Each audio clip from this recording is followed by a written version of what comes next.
का टॉपिक तत्व यौगिक एवं मिश्रण। तत्व के बारे में हमने अपनी लास्ट क्लास में डिटेल से बात कर ली थी, तो आज की इस क्लास में हम यौगिक एवं मिश्रण के बारे में बात करेंगे। और यौगिक और मिश्रण के काफ़ी अच्छे क्वेश्चन हैं, वो अपने कंपटीशन एग्जाम में पूछे जाते हैं। तो आज हम क्या पढ़ेंगे, यौगिक पहले यौगिक या कंपाउंड को हम पहले लेते हैं, इसके बाद हम मिश्रण की बात करते हैं। और तत्व के बारे में मैंने अपनी लास्ट क्लास में आपको अच्छे तरीके से समझा दिया था। पहला पॉइंट तो आपकी ये क्लियर होना चाहिए कि जो यौगिक होता है वो रासायनिक रूप से हम उसको क्या मानते हैं, शुद्ध पदार्थ मानते हैं। हमने लास्ट क्लास में भी बात की थी कि तत्व और यौगिक को हम क्या कहते हैं, शुद्ध पदार्थ मानते हैं। तो अगर यौगिक की परिभाषा दें तो वे शुद्ध पदार्थ जो रासायनिक रूप से दो या दो से अधिक तत्वों के निश्चित रासायनिक अनुपात में सहयोग करने से बनते हैं, उसे हम क्या कहते हैं, यौगिक कहते हैं। तो परिभाषा लिखेंगे तो क्या लिखेंगे कि वे शुद्ध पदार्थ जो, क्या लिखा है, वे शुद्ध पदार्थ जो रासायनिक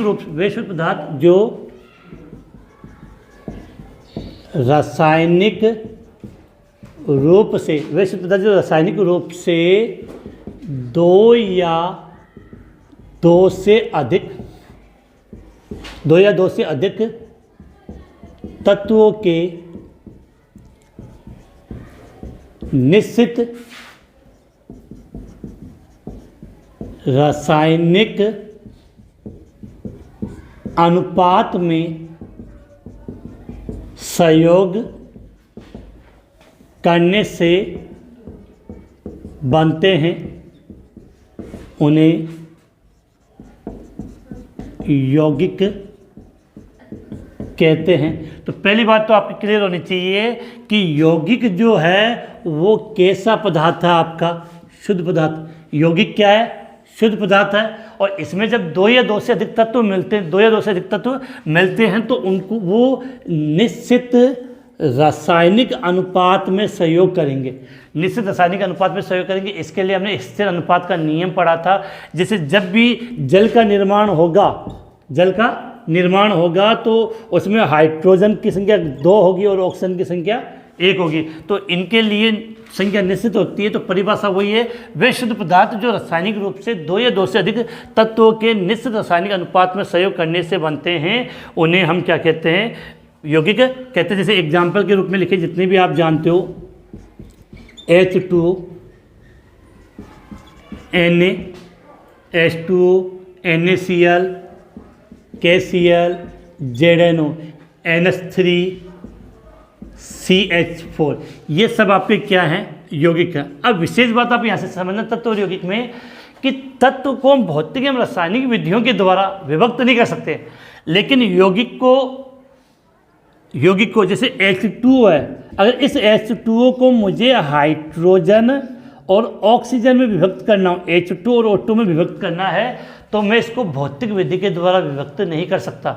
लेकिन जल का विद्युत अपघटन करके इसको मैं H2 और O2 में, आप सब जानते हो कि जब जल के अंदर विद्युत धारा प्रवाहित करेंगे तो ये H2 प्लस O2 में कन्वर्ट हो जाता है, टूट जाता है। इसका मतलब क्या हुआ कि यौगिक को भौतिक विधियों के द्वारा विभक्त नहीं कर सकते, लेकिन रासायनिक विधियों के द्वारा उसको उसके तत्वों में विभक्त किया जा सकता है। तो ये लाइन, जबकि तत्व को किसी भी विधि के द्वारा नहीं, और मिश्रण को तो भौतिक विधि के द्वारा भी हम विभक्त अलग कर सकते हैं। तो यहाँ पर अपने को ये लाइन सबसे ज़्यादा इंपॉर्टेंट है कि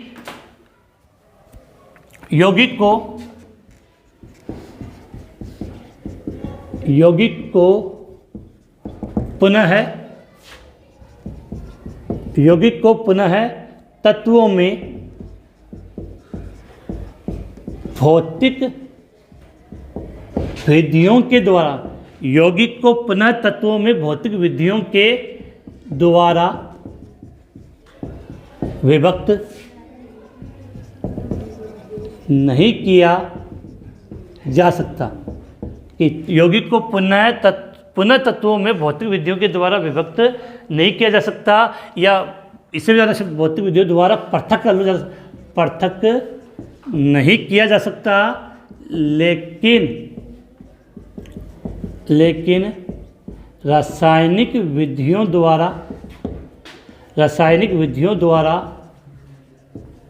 पृथक किया जा सकता है। ये मैंने समझा दिया जल वाला एग्जांपल लेकर कि जल को अगर आपको H और O में डिवाइड करना है तो भौतिक विधि के द्वारा आपको विभक्त नहीं कर सकते, लेकिन उसका विद्युत अपघटन मतलब रासायनिक विधि के द्वारा हम उसको अलग कर सकते हैं। इसके अलावा यौगिक जैसे जैसे हाइड्रोजन और ऑक्सीजन मिलकर जल बना रहा है, तो यौगिक में तत्व जो जिन तत्वों से यौगिक का निर्माण हुआ है वो तत्व अपना वजूद खो देते हैं। तो यौगिक में तत्व अपना वजूद या अपने गुण खो देता है। यौगिक में तत्व अपने गुणों को खो देता है। यौगिक में तत्व अपने गुणों को खो देता है। जैसे एग्जांपल में समझने की कोशिश करना, एक तो हाइड्रोजन और एक ऑक्सीजन है। हाइड्रोजन क्या होती है? जलती है। हाइड्रोजन गैस क्या होती है? जलती है। और कौन सी आवाज़ के साथ एनसीईआरटी की कक्षा 10th में लिखा हुआ, हाइड्रोजन को जब जलाते हैं तो फट फट की आवाज़ आती है, हिप हॉप बोलते हैं। तो हाइड्रोजन को जब जलाते हैं तो जलेगा। और ऑक्सीजन जलाने में सहायक है। अगर किसी वस्तु को जलाना है तो हमें ऑक्सीजन की आवश्यकता होती है, लेकिन हाइड्रोजन और ऑक्सीजन को जब हमने मिला दिया तो दोनों के मिलाने से क्या बन गया? जल। और जल किसी को भी बुझा सकता है, जल आग को बुझा सकता है। तो इसका मतलब क्या हुआ कि जल के अंदर H और O के अब कोई गुण, H और O के गुण नहीं गुण बन गए। तो यौगिक के अंदर बात समझिए, यौगिक के अंदर जो तत्व होते हैं वो अपने गुणों को क्या करते हैं? खो देते हैं। इसके अलावा जितने भी यौगिक का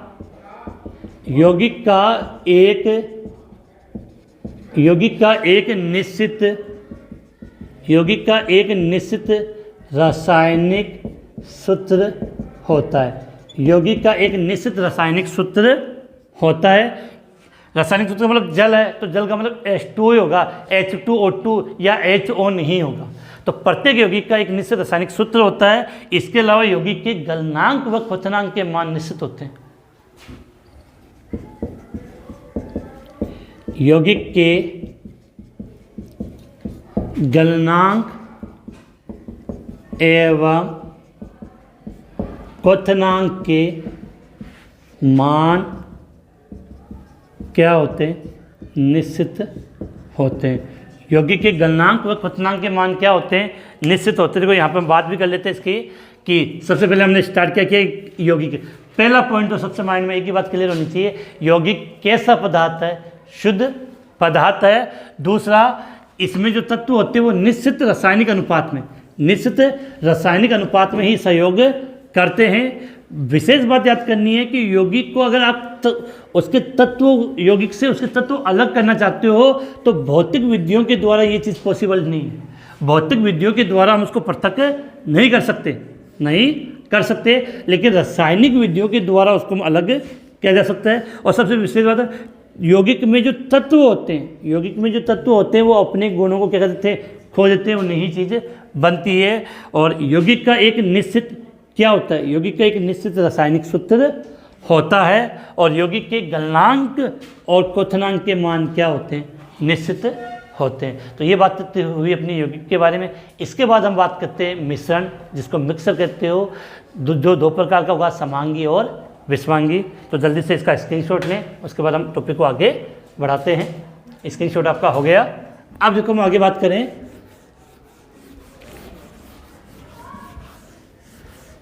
इसके बाद अपना जो नेक्स्ट टॉपिक आता है, मैंने यहाँ पे लिखा मिश्रण। क्या लिखा इसके लिए? मिक्सर। पहली बात तो आपके माइंड में क्लियर होनी चाहिए, जो मिश्रण होता है वो एक अशुद्ध पदार्थ होता है। रासायनिक प्रकृति के आधार पर हमने जब पदार्थ को डिवाइड किया तो मिश्रण कैसा पदार्थ है? अशुद्ध पदार्थ है। और मिश्रण की जब डेफिनेशन बोलते हैं तो दो या दो से अधिक यौगिक या पदार्थ को किसी भी अनुपात में मिला दें।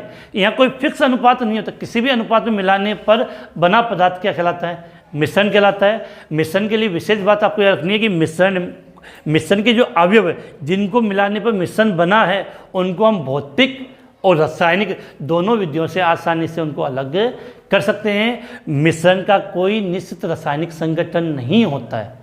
मिश्रण का जो संगठन होता है, संगठक जिससे वो बना है, वो परिवर्तनशील होता है। मिश्रण में उसके घटकों का वजूद होता है। तो ये बात हम बात कर रहे हैं। तो मैंने क्या लिखा मिश्रण, इसके कुछ बिंदु हम यहाँ पे लिख लेते हैं। सबसे पहले बात करें कि 2 या 2 से अधिक मिश्रण, अपने माइंड में बात क्लियर होनी चाहिए कि मिश्रण की जब हम बात करें तो मिश्रण है वो कैसा पदार्थ है, अशुद्ध पदार्थ। मिश्रण क्या है, अशुद्ध पदार्थ। डेफिनेशन बोलेंगे तो क्या बोलेंगे, 2 या 2 से अधिक, 2 या 2 से अधिक, 2 या 2 से अधिक तत्व या 2 या 2 से अधिक तत्व या यौगिक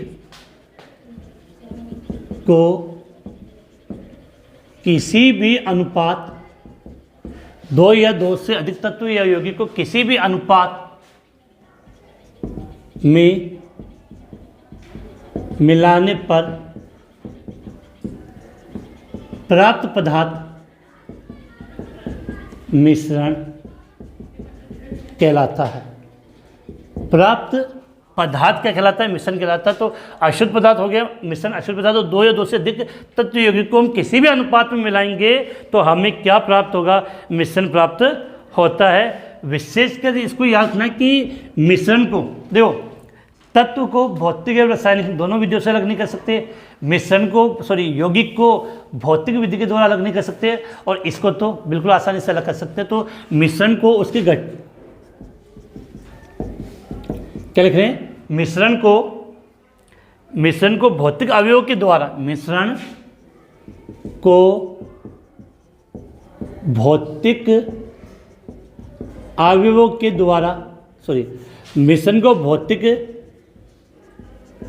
विधियों के द्वारा, मिश्रण को भौतिक विधियों के द्वारा उसके अवयव में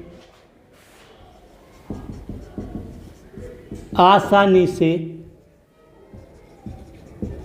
पृथक किया जा सकता है। मिश्रण को भौतिक विधियों के द्वारा उसके अवयवों में आसानी से क्या कर सकते हैं, पृथक कर सकते हैं। मिश्रण का कोई निश्चित रासायनिक सूत्र नहीं होता है। मिश्रण का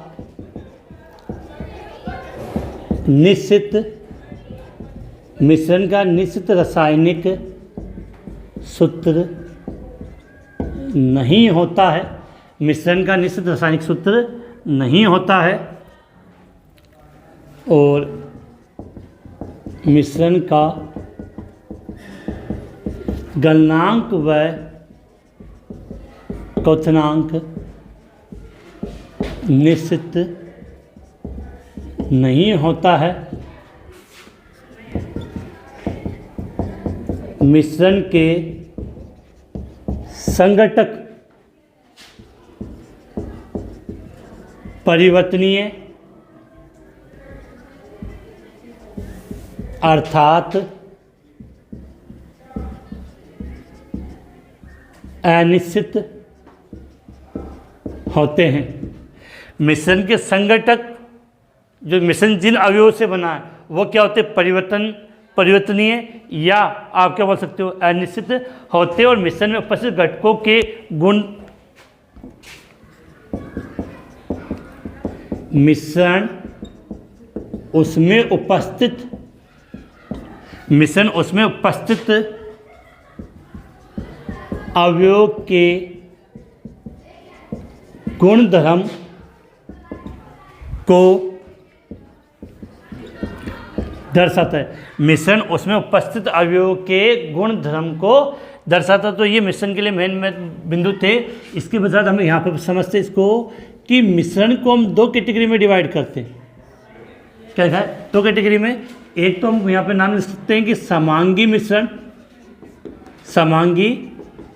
मिश्रण, और दूसरा हो गया विषमांगी मिश्रण। क्या लिखा है, समांगी मिश्रण और विषमांगी मिश्रण। समांगी मिश्रण का मतलब क्या है, वह मिश्रण जिसके घटकों का जो वितरण है वो समान रूप से होता है, और वह मिश्रण जिसके घटकों का वितरण है वो समान रूप से नहीं होता है, वो क्या होगा, विषमांगी कहलाता। तो समांगी मिश्रण के लिए लिख सकते हैं कि जब मिश्रण के घटक समान रूप से वितरित हो। समांगी मिश्रण के लिए क्या लिख सकते हैं, जब मिश्रण के घटक समान रूप से वितरित हो। जब मिश्रण के घटक समान रूप से वितरित हो वो क्या कहलाएंगे, समांगी मिश्रण। और यहाँ पे क्या लिख सकते हो कि जब मिश्रण के घटक असमान रूप से वितरित हो उसे हम क्या बोलते हैं, विषमांगी मिश्रण कहलाते हैं। सबसे इम्पोर्टेंट क्वेश्चन जो यहाँ पर बनता है वो ये बनेगा, आपको एक एग्जाम्पल दिया हुआ मिलेगा, उसके अंदर समांगी और विषमांगी मिश्रण की आपको क्या करनी होती है, पहचान करनी होती है। जैसे जल में नमक, जल में शर्करा, या जितने भी विलीन शब्द का जहाँ हम प्रयोग करते हैं वो सब क्या होते हैं, समांगी मिश्रण होते हैं। मिश्र धातु में वो भी क्या होते हैं, समांगी मिश्रण होते हैं। लेकिन जब विषमांगी मिश्रण की बात करें, जैसे जल में मिट्टी मिला दिया आपने, रक्त है, दूध है, कोलाइड है, निलंबन है, ये सब क्या होते हैं, विषमांगी मिश्रण। तो यहाँ से क्वेश्चन काफ़ी अच्छा बन जाता है।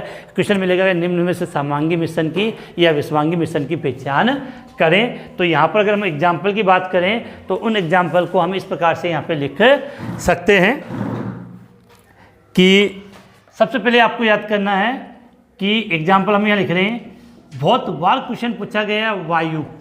वायु कैसा मिश्रण होता है, समांगी। इसके अलावा विलयन, मिश्र धातुएं, वायु, विलयन, मिश्र धातुएं, ये सब की सब क्या होती है, समांगी मिश्रण होती है। इसके अलावा एक सिंपल सा, जैसे आपने पानी के अंदर क्या मिला दिया, एल्कोहल मिला दिया। पानी के अंदर क्या मिला दिया, एल्कोहल मिला दिया। उल्टा बोल के वैसे एल्कोहल में हम पानी मिलाते हैं। और इसके बाद अगर आगे बात करें तो और भी एग्जांपल, जैसे सिंपल सी बात करें, जल प्लस शर्करा मतलब चीनी मिला दी, जल प्लस नमक मिला दिया, जल प्लस नमक। तो ये सब किसके एग्जाम्पल हो गए, समांगी। और अपनी एनसीईआरटी बुक है उसमें 2 एग्जाम्पल और लिखे, मैं लिख देता हूँ। वायु में अमोनिया, एनसीईआरटी बुक में लिखा हुआ था। तो वायु में अमोनिया का मिश्रण, वायु में अमोनिया का मिश्रण, और कार्बन डाइसल्फाइड, कार्बन डाइसल्फाइड में गंधक का विलयन, कार्बन डाइसल्फाइड में गंधक का विलयन, ये सब किसके एग्जाम्पल होंगे, समांगी मिश्रण के। अगर विषमांगी मिश्रण की बात करें, जो सबसे इंपॉर्टेंट आता है वो याद होना चाहिए, दूध, दूध, रक्त, कोलाइडी विलयन, निलंबन, ये सब के सब क्या होते हैं, विषमांगी होते हैं। इसके अलावा आपने पढ़ा होगा धुआं। अब देखो, जल प्लस रेत, जल प्लस तेल, ये सब के सब क्या होते हैं, विषमांगी होते हैं। और चाहो तो एक यहाँ लिख सकते हो समुद्री जल, समुद्री जल, ये सब किसके एग्जाम्पल हमने लिखे हैं, विषमांगी मिश्रण के। तो विषमांगी वाला टॉपिक काफ़ी अच्छा है और काफ़ी इससे क्वेश्चन पुटअप कर लिए जाते हैं। हम फटाफट एक बार इसको रिपीट करते हैं, इसके बाद इसको आगे बढ़ाएंगे। पहले मैंने लिखा मिश्रण, तो पहली बात तो क्लियर होनी चाहिए कि मिश्रण है वो कैसा पदार्थ होता है, आपका अशुद्ध पदार्थ। मिश्रण कैसा पदार्थ होता है, अशुद्ध पदार्थ होता है। और मिश्रण में जो तत्व यौगिक जो भी भाग लेते हैं उसको किसी भी अनुपात में मिलाने पे, कोई फिक्स अनुपात नहीं होता, हम किसी भी अनुपात में मिला सकते हैं। और सबसे विशेष बात, मिश्रण को भौतिक विधियों के द्वारा, मिश्रण को भौतिक विधियों के द्वारा आसानी से आप अलग कर सकते हो। इसके अलावा मिश्रण का कोई निश्चित रासायनिक सूत्र नहीं होता है, मिश्रण का कोई निश्चित रासायनिक सूत्र नहीं होता है। मिश्रण के अगर हम गलनांक और क्वथनांक की बात करें, मिश्रण के गलनांक और क्वथनांक की बात करें तो वो भी निश्चित नहीं होता है। और सबसे विशेष बात, मिश्रण के जो संघटक होते हैं जिनसे मिश्रण बना है वो परिवर्तनीय या अनिश्चित होते हैं। मिश्रण के जो संघटक परिवर्तनीय या अनिश्चित होते हैं। इसके अलावा मिश्रण में जो अवयव उपस्थित होते हैं वो उसके गुणधर्म को रिप्रेजेंट करते हैं। जैसे सपोज करते हैं कि अगर पानी में आपने चीनी मिला दी तो जब उसको टेस्ट होगा तो मिठास आपको बिल्कुल आएगी, पानी का टेस्ट भी आएगा और मिठास भी आएगी। तो मिश्रण में उपस्थित अवयवों के गुणधर्म, मिश्रण में उपस्थित अवयवों के गुणधर्म को वो दर्शाता है। इसके बाद जो सबसे इम्पोर्टेंट चीज़ है कि मिश्रण 2 प्रकार के होते हैं, एक समांगी मिश्रण और एक होता है विषमांगी मिश्रण। क्या बात करें, एक समांगी मिश्रण और एक विषमांगी मिश्रण। समांगी मिश्रण परिभाषा आप जानते हो, तो ये 3 एग्जाम्पल आपके माइंड में बिल्कुल क्लियर होना चाहिए। एक तो वायु, दूसरा विलयन और तीसरा मिश्र धातुएं। ये तीनों की तीनों क्या होती है, समांगी मिश्रण होते हैं। बहुत बार मिश्र धातुएं किस प्रकार का मिश्रण है, समांगी मिश्रण है। अब जैसे मिश्र धातु में आगे पीतल, क्वेश्चन आ जाएगा पीतल है समांगी या विषमांगी, समांगी बिल्कुल क्लियर होनी चाहिए। तो वायु, विलयन, मिश्र धातुएं ये समांगी होती है, बाकी चीज़ें नॉर्मल आपको पहचान कर लोगे। इधर ये विशेष याद कर लेना, दूध है आपका, रक्त है, कोलाइडी विलयन है, निलंबन है, धुआं है, ये सब के सब क्या होते हैं, आपके विषमांगी मिश्रण होते हैं। क्या होते हैं, विषमांगी मिश्रण होते हैं। अब आप एक बार इसका स्क्रीनशॉट ले लें। इसके बाद इस जो विलयन को हम 3 कैटेगरी में डिवाइड कर सकते हैं, तो वास्तविक विलयन, दूसरा कोलाइड और तीसरा निलंबन, उनके बारे में बात करेंगे। जल्दी से आप इसका स्क्रीनशॉट ले, फिर टॉपिक को आगे बढ़ाते हैं। इसके बाद देखो आगे बात करें कि जब मिश्रण की बात करते हैं, जहाँ मिश्रण शब्द आता है वहाँ पर हमें कोलाइड के बारे में पढ़ना पड़ता है, कोलाइडी विलयन के बारे में पढ़ना पड़ता है। अब देखो यहाँ पर हम बात करें कि विलयन को हम 3 कैटेगरी में डिवाइड कर सकते हैं। सॉल्यूशन जो बोलते हैं, समझने की कोशिश करना। क्या लिखा है, विलयन, क्या लिखा है, सॉल्यूशन। ठीक है, सबसे पहली बात कि विलयन को हम 3 कैटेगरी पे डिवाइड कर रहा हूँ यहाँ पे, उसके अवयवों के आधार पे समान। वास्तविक विलयन जिसके लिए हम नॉर्मली विलयन शब्द का प्रयोग करते हैं, विषमांगी, दूसरा होता है आपका कोलाइडी विलयन और तीसरा होता है निलंबन। जो तीनों को हम समझते हैं यहाँ पे कि विलयन को हम 3 कैटेगरी में डिवाइड करें। नंबर 1 पर मैं यहाँ पे लिख रहा हूँ आपका वास्तविक विलयन, नंबर 2 कोलाइडी विलयन और तीसरा निलंबन। अभी आपको बता दूं, जो आपने समांगी मिश्रण में जो विलयन शब्द लिखा था, वो विलयन शब्द हमने इसके लिए लिया, कहीं कन्फ्यूज ना हो। तो वास्तविक विलयन, कोलाइडी विलयन और निलंबन। पहली बात है कि ये मिश्रण है, तीनों के तीनों मिश्रण है। अब जब मिश्रण की बात करते हैं तो देखो, इसी को चीज़ को मैं यहाँ समझा रहा हूँ कि जो विलयन होता है उसके 2 घटक होंगे। विलयन के कितने घटक होते हैं, 2। एक को हम बोलते हैं विलायक और दूसरे को बोलते हैं विलेय, सॉल्वेंट और सॉल्यूट। तो विलयन के कितने घटक होते हैं, 2, विलायक और विलेय। तो विलायक में 4 अक्षर आते हैं और विलेय में 3। तो विलायक वो होता है जिसकी मात्रा ज़्यादा हो। विलयन का वह घटक जो अधिक मात्रा में होता है वो विलायक कहलाएगा, और जो घटक कम मात्रा में होगा वो विलेय कहलाता है। तो विलायक तो सीधी बात है क्या होता है, अधिक मात्रा में। विलेय होता है वो क्या होता है, कम मात्रा में होता है। तो विलयन की बात करें तो विलयन के 2 घटक होंगे, विलायक और विलेय। विलायक है वो अधिक मात्रा में और विलेय होता है वो कम मात्रा में होता है। अब यहाँ से जो शब्द मैं समझाना चाह रहा हूँ वो समझना। वास्तविक विलयन, कोलाइडी विलयन और निलंबन क्वेश्चन आता है तो याद रखना, वास्तविक विलयन होता है वो एक समांगी मिश्रण होता है। कैसा मिश्रण है, समांगी मिश्रण होता है। कोलाइडी जो विलयन है, कोलाइडी जो विलयन है वो विषमांगी होता है। दिखने में आपको समांगी लिखेगा, लेकिन ये क्या होता है, कोलाइडी विलयन विषमांगी मिश्रण होता है। और निलंबन भी क्या होता है, विषमांगी मिश्रण। क्लियर? पहला पॉइंट तो ये था कि वास्तविक विलयन समांगी होते हैं, कोलाइडी विलयन विषमांगी होगा और निलंबन भी क्या होगा, विषमांगी होता है। अब क्या होता है कि जो वास्तविक विलयन होता है इसमें कण होते हैं, उन कणों को हम अपनी नगन आंखों से नहीं देख सकते, नगन और माइक्रोस्कोप से भी आपको नहीं दिखाई देते। तो वास्तविक विलयन कण नगन आंखों से दिखाई नहीं देते। नगन आंखों से सिर्फ माइक्रोस्कोप से भी आप देखना चाहोगे तो आपको नजर नहीं आते। कोलाइडी विलयन में क्या होता है, ये जो कण होते हैं वो नगन आंखों से तो नजर नहीं आएंगे, लेकिन माइक्रोस्कोप से आप देख सकते हो। तो इतनी सी बात रखते हैं कि कण नगन आंखों से दिखाई नहीं देते हैं। और निलंबन में क्या, जैसे पानी के अंदर आपने मिट्टी मिला दी, तो वो घुलेगी नहीं, वो कहलाता है निलंबन। उसको आप नग्न आंखों से देख सकते हो। तो कण नग्न आंखों से दिखाई देता है। अब सबसे इंपॉर्टेंट है इनके कणों का आकार। इनके कणों का आकार, जो वास्तविक कण होते हैं उनके कणों का आकार, जो विलेय के कण है, यहाँ विलेय के कण की बात करें, कणों का आकार है वो 10 की पावर माइनस 9 मीटर से कम होता है।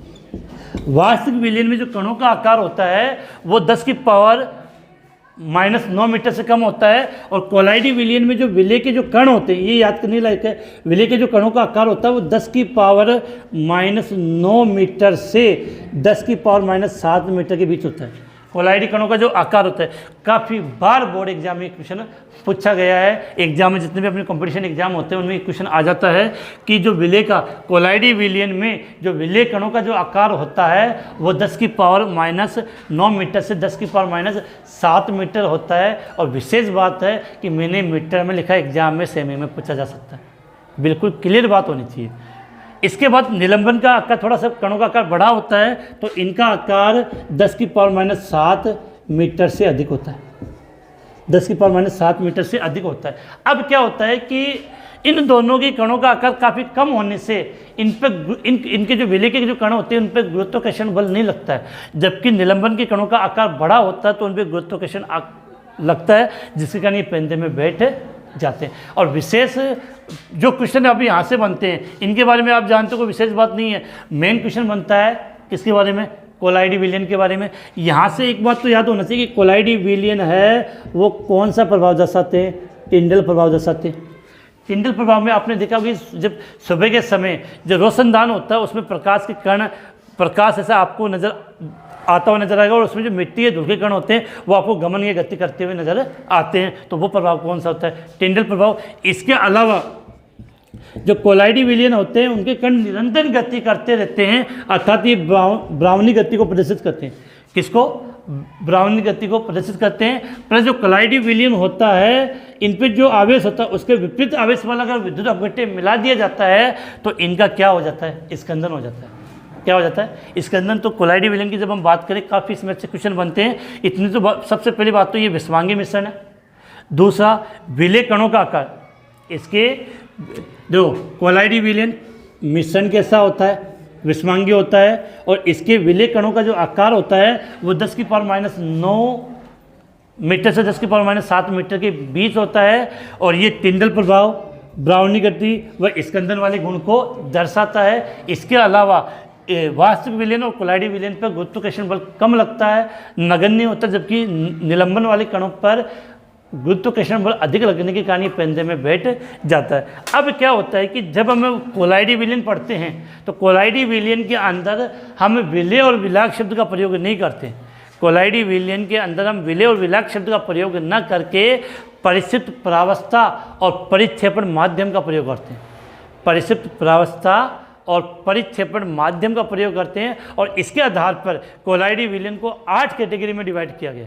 कितनी कैटेगरी में डिवाइड किया? 8 कैटेगरी में डिवाइड किया है। जैसे आपने नाम सुना है जेल, सोल, एरोसोल, तो वो सब इसी के अंतर्गत आते हैं। तो पहली बात आपकी यहाँ क्लियर होनी चाहिए, इसको मैं लिख दूँ कि कोलाइडी विलयन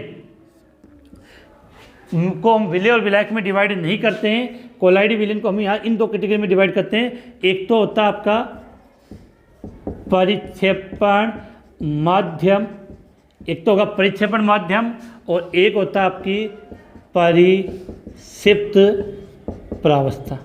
अब बच्चे इसमें कंफ्यूज हो जाते हैं कि कौन सा कम होता है और कौन सा ज़्यादा होता है। तो परिक्षेपण जो माध्यम है, परिक्षेपण जो माध्यम है वो है, उसका मतलब जो घटक है, अर्थात परिक्षेपण माध्यम यह किसके रूप में कार्य करता है? विलायक के रूप में। परिक्षेपण माध्यम विलायक के रूप में होता है। और परिक्षिप्त प्रावस्था होती है वो विलेय के रूप में, विलेय के रूप में।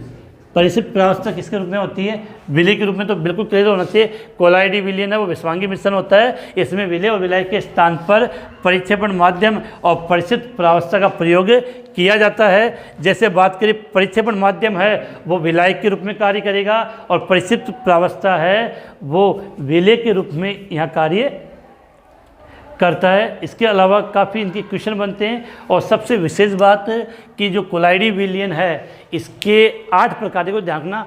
कोलाइडी विलयन में जैसे परिक्षेपण माध्यम और परिचित प्रावस्था, एक कन्फ्यूजन रखना, गैस प्लस गैस, दोनों गैस और गैस में नहीं होंगे, क्योंकि ठोस द्रव गैस में ठोस द्रव गैस, ठोस द्रव गैस और ठोस द्रव गैस मिलाकर तो कुल 9 बनते हैं। लेकिन कोलाइडी विलयन में जब आप गैस और हमें पता है गैस और गैस का मतलब समांगी मिश्रण हो जाता है, तो इस कारण से इसके कुल कितने बनते हैं, 8 प्रकार बनते हैं। और 8 प्रकार की एक सारणी है, वो आपको स्क्रीन पे नज़र आ रही होगी। एक तरफ लिखा हुआ परिचित प्रावस्था, उसके बाद लिखा हुआ परिक्षेपण माध्यम, और फिर उस कोलाइडी विलयन का पर्टिकुलर क्या नाम दिया गया है वो आपको नज़र आ रहा होगा। और उसके बाद उनके एग्जाम्पल, विशेषकर जैसे धुआं क्या होता है, कोहरा क्या है, पनीर है, ये जेल होता है, तो इनके बारे में विशेषकर आपको ये याद कर लेना। इस जो सारणी मैंने आपकी स्क्रीन पे नज़र आ रही है वो एज इट इज़ आपके माइंड में फिट बैठ जानी चाहिए, किसको हम क्या कहते हैं, इसमें कौन परिचित प्रावस्था और कौन परिक्षेपण माध्यम है, क्योंकि क्वेश्चन एग्जाम में पूछ लिया जाता है। तो उम्मीद है आपको आज की ये क्लास समझ में आ गई होगी।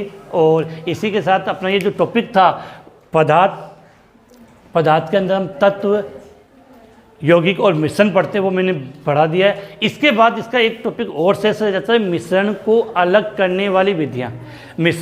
जो मिश्रण होते हैं उनको अलग करने के लिए हम किन किन विधियों का प्रयोग करते हैं, उन विधियों के बारे में पढ़ेंगे जो अपनी नेक्स्ट क्लास में होगी। आज की क्लास इसी के साथ हम समाप्त करते हैं।